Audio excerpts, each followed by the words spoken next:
great to start another week with all of you at home, and we begin tonight with new reporting here after the awful news that basketball legend Koby Bryant was killed in a helicopter crash along with 8 others. Tonight we've learned their stories too. The news broke on Sunday, the untimely death of the sports legend, who was flying to a youth basketball game with his 13-year-old daughter and 7 others. No one survived. We have learned the helicopter was flying in fog that had grounded other helicopters. The sheriff's department was not flying. Tonight, the audio and the moment the helicopter goes off radar.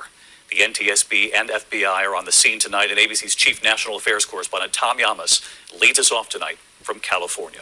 Tonight, the NTSB, with help from the FBI, combing the scene of that deadly helicopter crash that killed NBA superstar Koby Bryant, his 13-year-old daughter Gianna, and 7 other people.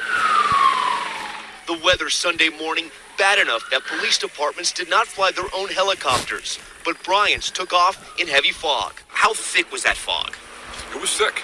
Imagine jumping into a pool filled with milk and opening your eyes. Scott Dalen witnessed the crash. You can hear the helicopter and you can't see anything. I can't see anything.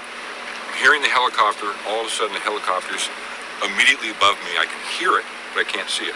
Tonight, we're learning the identity of the pilot, Era Zobayan, who, according to the company that trained him, had been flying for 20 years. According to authorities, Bryant's chopper departs Orange County for Thousand Oaks at 9:06 a.m., heading to his daughter's basketball game. At 9:20, the aircraft circles near Burbank in a holding pattern. He's been holding for about 15 minutes. At 9:44, eyewitnesses report hearing a helicopter flying very low. Air traffic controllers inform the pilot they can't detect him on radar. 2 Echo X-ray, you're still too low level for flight following at this time.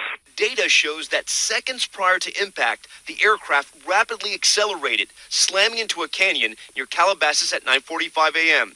We're looking for photos of the weather in the area of the crash. Among those killed, John Altobelli, a baseball coach, his wife Carrie, and their 13-year-old daughter Alyssa.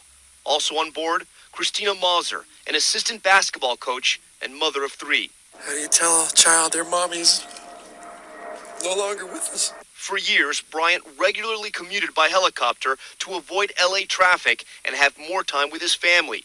I had to figure out a way where I could still train and focus on the craft, but still not compromise family time. At this time, we ask that you please rise. The shock of the tragedy quickly spreading across the globe. NBA players openly weeping during pregame tributes. They're going to take a 24-second violation in honor of number 24. This guy was like a Pied Piper. People would follow him everywhere just to look at him, to touch him, for him to say hello. For me, this is a god-awful day. And Tom, this is being felt by so many, and the NBA just announcing before we came on the air that the Lakers-Clippers game scheduled for tomorrow night has now been postponed. That's right, David. The league saying they made that decision out of deep respect for the Lakers, which are deeply mourning this tragic loss. And David, we have to remember this investigation is just getting started, along with the recovery effort. It could take days, if not weeks, because of the steep terrain to get up there and figure out what exactly happened. Hi, everyone. George Stephanopoulos here. Thanks for checking out the